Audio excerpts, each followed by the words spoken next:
중국의 탕주양이라고 하는 사람이 살아오는 동안에 꼭 해야 할 49가지라고 하는 책을 썼는데, 그 책에 두려움에 도전해 보기라고 하는 제목이 있습니다. 카나다의 서부 지역에 기자 생활을 하던 그 마이크라고 하는 사람이 있었는데, 이 사람은 어느 날 죽음을 앞에 둔 시한부 인생을 살아가는 사람들에 대한 기사를 심도 있게 다루게 되었습니다. 그러면서 그가 느끼게 된 것은, 만약에 내가 시한부 인생을 살아가는 사람이라 한다면 어떻게 살까? 그런 생각을 갖게 되었어요. 시한부 인생을 살아가는 자신을 생각해 보니까 지금까지 살아왔던 인생이 몹시 서러웠어요. 그리고 눈물이 자꾸 났어요. 내가 과연 시한부 인생을 살게 된다면 어떻게 살까? 그래서 그는 마음을 가라앉히고 케이프 피어라고 하는 곳에 가봐야 되겠다 생각을 했어요. 이 케이프 피어라고 하는 곳에는 피어꽃이라고 하는 해변에 길게 나전 많이 있는데, 그곳에 옛날 영국 함대가 항해를 하다가 이곳에 들어서기만 하면 난파에 대한 두려움을 느끼고 실제로 많은 사람들이 난파하여 죽었던 두려움이 깊은 상존하는 곳이라, 그렇게 해서 피어곳이라 부르게 되었던 겁니다. 37살에 회사에 사표를 내고 퇴직금을 받은 것을 노숙자들을 위해서 다 나누어 주고, 그는 옷 몇 벌을 챙겨가지고 그곳으로 서부에서부터 동부까지 대륙을 횡단해서 그는 출발을 했어요. 낯선 사람들을 만나가며 또 차를 빌려 타가며 북미 대륙을 횡단해서 그곳으로 갔습니다. 정말 그곳에 가서 두려움이 있는지, 그리고 두려움이 있다 한다면 내가 어떻게 두려움을 이겨낼 수 있을지를 그는 생각해보고 싶었던 거예요. 가는 도중에 고속도로에서 마치 살인사건의 용의자나 강도처럼 험악해 보이는 사람들을 만나 공포를 느낀 적도 있었습니다. 하지만 진정으로 마이크를 염려해주고 도와준 사람들은 자신이 보기에 험악하게 생겼던 그 사람들이었습니다. 마이크가 몸살이 났을 때에 오토바이족들은 자신들이 정성껏 가지고 있었던 아스피린을 내어주었고, 배가 고팠을 때에는 비상식량을 내어주었고, 목이 말랐을 때에는 그들이 가지고 있었던 물들을 나누어 주었습니다. 천둥과 번개가 치는 밤에도 젖은 침낭 속에 들어가 잠을 청하면서 7,000km의 거리를 그는 6주 동안에 걸쳐서 도착을 했습니다. 그가 두려움의 실체를 찾아 나섰던 케이프 피어, 그곳에 가보았더니 전혀 두려움이 없었습니다. 결코 그가 발견한 것은 두려움이 없는 곳이었다라고 하는 것을 그는 밝혀냈습니다. 그가 얻어진 결론은, 내가 진정으로 두려워했던 것은 죽음이 아니라 바로 치열하게 살아가야 하는 삶이 진정한 나의 두려움이었다라고 하는 것을 그가 깨달았습니다. 여러분, 사실 오늘 우리들이 갖는 두려움은 죽음에 대한 두려움보다 삶에 대한 두려움이 더 큽니다. 오늘을 내가 어떻게 살아야 될까? 오늘을 내가 어떻게 이겨내야 될까? 앞으로 내가 어떻게 견디어내며 살아가야 할까? 이것을 생각하며 날마다 두려워하고 있다는 겁니다. 그런데 요사이 우리들이 갖는 두려움은 단순한 내일에 대한, 미래에 대한 두려움보다도 우리가 갖는 두려움은 근본적인 두려움입니다. 생존에 대한 두려움입니다. 존재에 대한 두려움입니다. 날마다 늘어나는 코로나19의 확진자 수를 이제 들어가면서 무너져 내리는 저희의 삶들을 바라보면서 갖게 되는 것은 바로 생존에 대한 두려움이다 하는 겁니다. 장사나 사업이나 직장이나 자녀들의 미래나 우리의 미래가 다 헝클어지고 무너져 내리는 가운데에 과연 우리가 내일 존재할 수 있을까? 우리가 과연 내일 어떻게 살아야 될까? 갖는 두려움입니다. 해결될 기미가 없이 날마다 광풍처럼 몰아오는 세상의 얘기들 속에서 과연 우리가 존재할 수 있게 되어질까라고 하는 근본적인 두려움이다라고 하는 것입니다. 자, 그러나 여러분, 지금까지 그려왔듯이 우리는 반드시 이겨내야 됩니다. 그런데 문제는 어떻게 이 두려움의 문제를 우리들이 극복하고 이겨낼 수 있을까라고 하는 것이 문제입니다. 오늘 성경 본문의 말씀을 보면은 엄청난 두려움 속에 있는 이스라엘 백성들을 보게 됩니다. 하나님의 경고의 길을 담지 아니하고 있었던 이스라엘 백성들, 이제는 하나님의 심판이 눈앞에 떨어지게 되었다고 하는 소식을 들었을 때에 그들은 불안하여 견딜 수가 없었습니다. 나라가 망하고 예루살렘 성전이 불에 타고 백성들의 포로로 잡혀갈 것이라고 하는 말을 듣고 그들은 존재의 불안, 생명의 불안을 느끼고 있었던 겁니다. 자, 그러한 가운데 오늘 성경 말씀은, 하나님의 말씀은 두려워하지 말라는 것입니다. 왜 두려워하지 말라고 말씀을 하셨을까? 우리가 두려운 세상 속에서도 두려워하지 말아야 할 소망의 근거가, 믿음의 근거가 과연 어디에 있느냐라고 하는 겁니다. 그 첫째는 너는 내 것이기 때문이라고 하는 겁니다. 우리가 두려워하지 않아도 될 근거는, 희망의 근거는 너는 내 것이라고 하는 겁니다. 세상의 모든 것들을 내가 지었고 세상에 일어나는 모든 일들이 내 주관 아래 일어나고 특별히 그 가운데 너는 내 것이기 때문에 두려워하지 말라. 여러분들이 이것을 알아야 돼요. 우리가 하나님의 자녀가 된 것은 우연히 되어진 것이 아니라 다 하나님의 계획 속에 되어진 것입니다. 우리가 구원을 받은 것은 우리의 의로 구원을 받은 것이 아니라 주님의 은혜로, 주님의 핏값으로 구원을 받은 것입니다. 우리가 오늘 여기까지 살아온 것은 우리의 열심으로 살아온 것이 아니라 하나님의 은혜로, 하나님의 사랑으로 살아왔다는 것을 알아야 한다는 것입니다.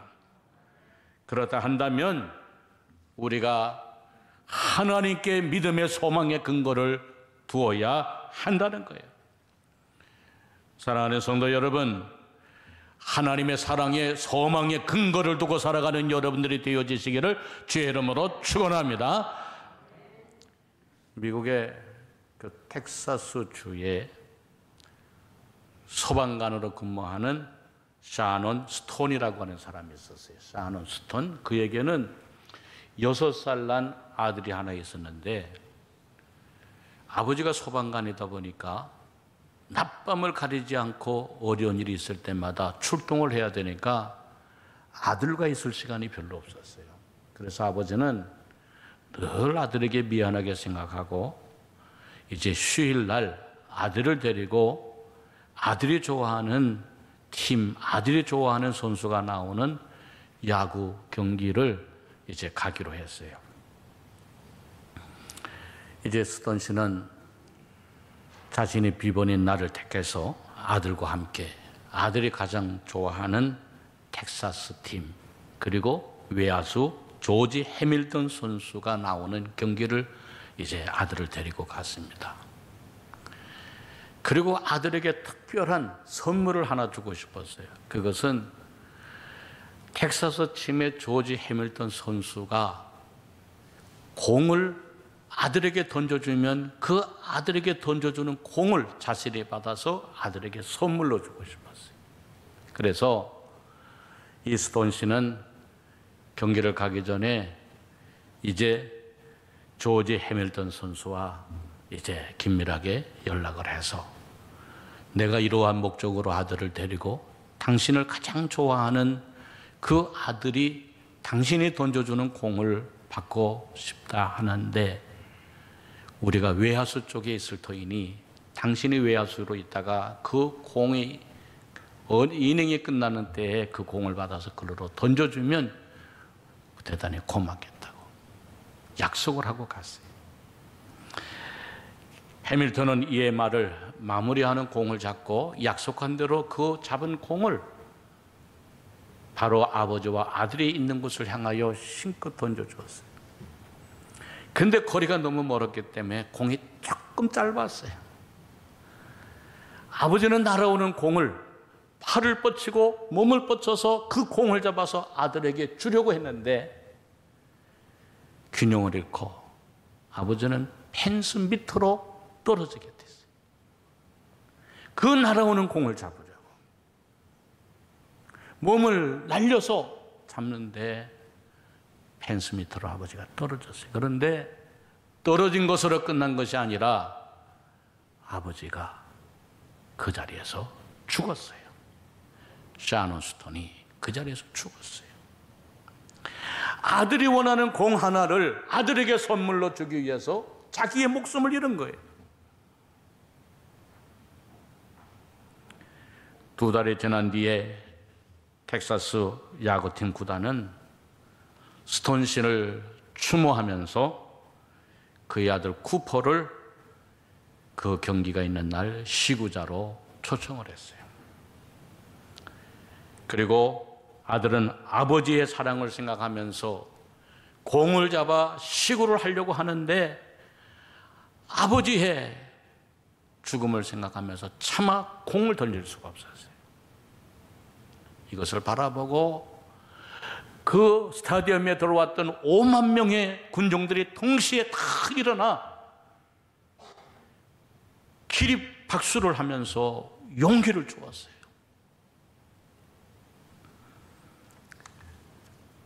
그리고 조지 해밀턴 선수는 아들 쿠퍼에게 아버지가 얼마나 너를 사랑하고 아버지가 얼마나 훌륭한 분이었는가를 알기를 바란다 하면서 이제는 존경의 마음을 아들에게 전달해 주었습니다. 여러분, 이것이 바로 아버지의 사랑이에요. 아버지의 마음입니다.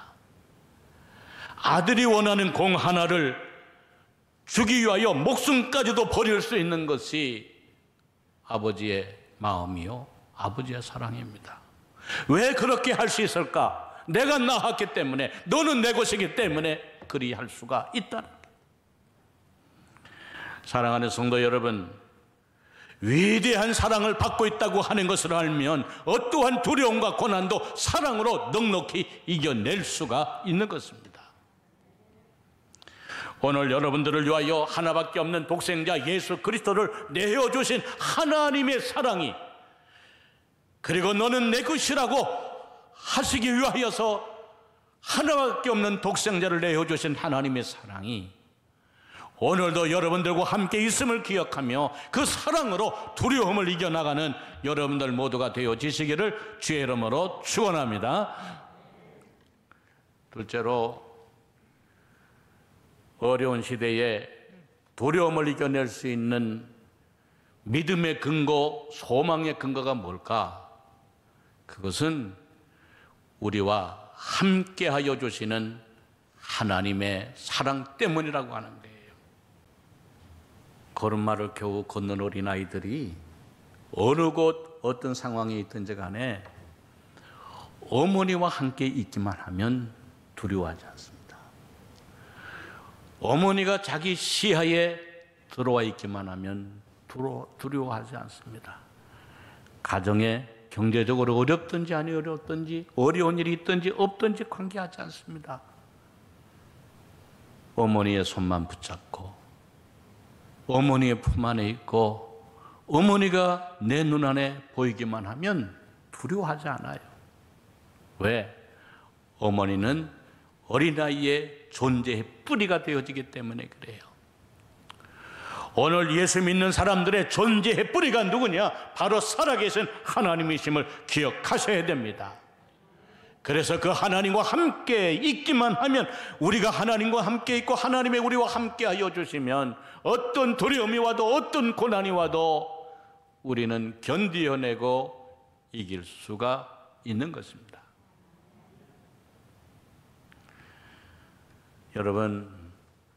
여러분과 함께하고 계시는 하나님께 소망을 두시기를 바랍니다.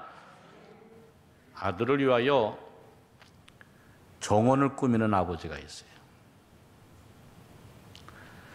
전통 가구 명장인 아주 유명한 임진호 씨라고 하는 분인데, 아들을 위하여 정원을 꾸며요. 나무를 심어요. 그 아들이 대학교 다닐 때에 불의의 사고로 중증 지체 장애자가 되었어요. 중증 지체 장애자가 되어서 병원에서 퇴원하여 집으로 왔는데 아들이 할 수 있는 일은 아무것도 없어요. 그냥 누워 있는 거예요. 누워서 창밖만 쳐다보는 일밖에 할 수 없어요. 아침에 눈을 뜨면 창밖을 쳐다보고, 깜깜해지면 창밖을 바라보지 못하고 그저 창만 쳐다보는 일, 그것밖에 할 수가 없어요. 아버지는 그런 아들이 너무나 안타까우니까 창밖만 쳐다보는 아들에게 그래도 뭔가 하나 보여주고 싶어서 그 창밖에다가 나무를 심었어요. 누워서 그 나무라도 바라보라고. 처음에 나무를 몇 그루 심었느냐? 2그루 심었어요. 아들은 아버지가 심은 나무를 바라보는지 안 바라보는지 하루 종일 그것만을 바라보는 거예요. 창밖을 바라보는 아들을 위해서 이제는 꽃을 심었어요. 또 다른 나무를 심었어요. 그래서 아들이 계절을 따라 나무의 순이 돋아나고 푸르러지고 단풍이 드는 것을 보게 하고 사계를 쫓아 꽃이 피는 것을 보게 했어요. 이렇게 해서 아버지가 아들을 위하여 나무를 심고 꽃을 심었는데 그 척박한 땅 3만 평이 수목원이 되었어요. 3만 평이 수목원이 되었을 때에 날마다 그것을 바라보고 있던 아들의 마음에, 아들의 생각에, 아들의 영혼에 뭔가 변화가 일어났어요. 나도 일어나야 된다. 나도 깨어나야 된다. 7년 동안 체념하고 있던 인생을 그 나무와 꽃들을 바라보면서 그의 영혼이 새롭게 깨어나기 시작했어요. 입으로 컴퓨터를 조작해 바깥 사람들과 소통하기를 시작했고, 자신의 숨겨진 재능을 찾아 그림을 그리고 서예를 하기를 시작했어요. 그래서 결국 대한민국 미술대전에서 2번이나 수상을 하는 영예를 얻게 되었어요. 무엇이 그 아들의 영혼을 깨우고 그 무엇이 그 아들의 정신을 깨웠을까? 끈질긴 아버지의 사랑이었다는 거예요. 여러분, 무엇이 위대한가? 위대한 것은 끝까지 함께하여 주는 사랑이 위대합니다. 버리지 않고 포기하지 않는 사랑이 위대한 거예요. 여러분, 세상에 두려움이 오고 어려움이 찾아와도 우리와 함께하여 주시는 그 하나님의 사랑으로 세상을 이기되 넉넉하게 이겨나가는 여러분들 모두가 다 되어지시기를 주의 이름으로 축원합니다. 세 번째는 우리의 소망을 어디에다 두어야 될까? 그것은 이기게 하여 주시는 하나님입니다. 여러분, 사람들이 갖는 두려움은 대부분이 미래에 대한 것입니다. 안 되면 어떻게 할까?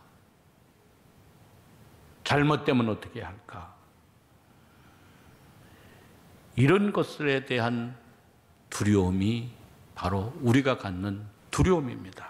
그런데 하나님은 그 미래에 대하여, 내일에 대하여 책임져 주신다 그랬어요. 참새 한 마리라도 땅에 떨어지는 것을 허락하지 아니하시는 하나님, 머리털까지 다 세신 바 되신 하나님이 여러분의 걸어가는 길을 알고 계시고 여러분이 걸어가는 길을 보고 계시는 하나님이심을 기억하시기를 바랍니다. 그러므로 내가 책임져 줄 터이니 너희는 두려워하지 말라 그 말이에요. 마침내 이기게 하여 주시는 하나님께 소망을 두시기를 바랍니다. 오늘 성경에도 보면 나라를 잃게 되고 성전을 잃게 되고 가정을 잃게 되고 목숨을 잃게 될 이스라엘 백성들에게 하나님은 미래에 대한 약속을 해 주시고 계십니다. 사랑하는 성도 여러분, 결국은 이기게 하여 주시는 하나님께 소망을 두고 살아가시기를 바랍니다. 반드시 하나님은 사랑하는 성도들을 붙잡아 주실 거예요. 이것이 믿는 자들의 소망이 되어져야 한다는 거예요.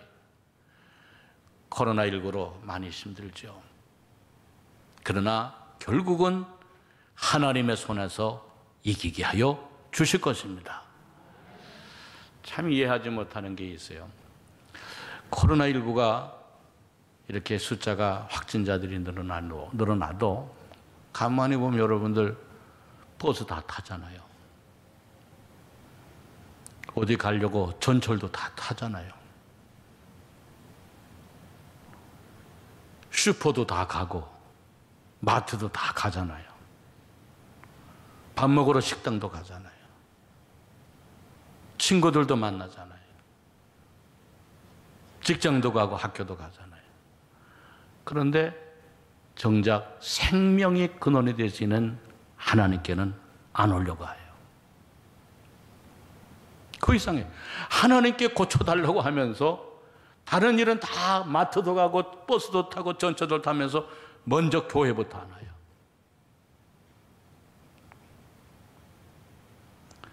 여러분, 이것은 생명의 근원이 되는 하나님께 소망을 주는 자세가 아니에요.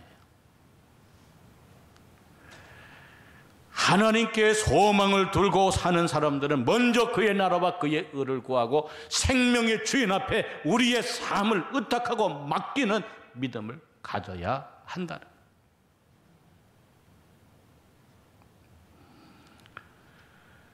미국 하와이에 가면 파도를 타는 사람들이 많아요. 윈도 서핑을. 조그만 보드를 가지고 큰 파도를 타면서 자유롭게 다닙니다. 즐깁니다. 근데 이들이 바람이 불지 않거나 날씨가 맑으면, 파도가 치지 않으면 바다로 안 나와요. 그늘에 들어가 쉽니다. 잠을 잡니다. 그러다가도 바람이 불고 파도가 막 높이 치면 보드를 가지고 바다로 나와서 파도와 함께 아주 멋있게 파도를 타요. 오늘 우리 예수 믿는 사람들은 세상의 바람과 파도는 늘 부는데 믿음으로 그것을 타는 사람들, 이기는 사람들, 극복하는 사람들, 즐기는 사람들이 되어져야 한다는 거예요. 그래서 우리는 하나님의 살아계심을 우리가 경험하고 체험하고 증거하고 보여주는 사람들이 되어져야 한다는 거예요. 오늘도 하나님은 말씀합니다. 너는 내 것이라고, 내가 너를 지명하여 불렀다고. 그리고 내가 너와 함께 한다고. 내가 불 가운데로 지날 때 해도, 강을 건널 때 해도, 불 속에 거닐 때 해도 불꽃이 너를 사르지 못하도록 내가 너와 함께 한다. 그리고 돌아오도록 하고 이기도록 하여 주신다 그랬어요. 사랑하는 우리 노건교회 성도 여러분, 바람은 지구가 생겨진 이래로 한 번도 멈춰진 적이 없습니다. 한 번도 바다가 생겨진 이래로 없던 적이 없습니다. 하나님께 소망을 두고 세상을 이겨나가는, 그리고 우리의 영혼이 하나님을 향하여 온전히 나가는 믿음의 성도들이 다 되어지시기를 주의 이름으로 축원합니다.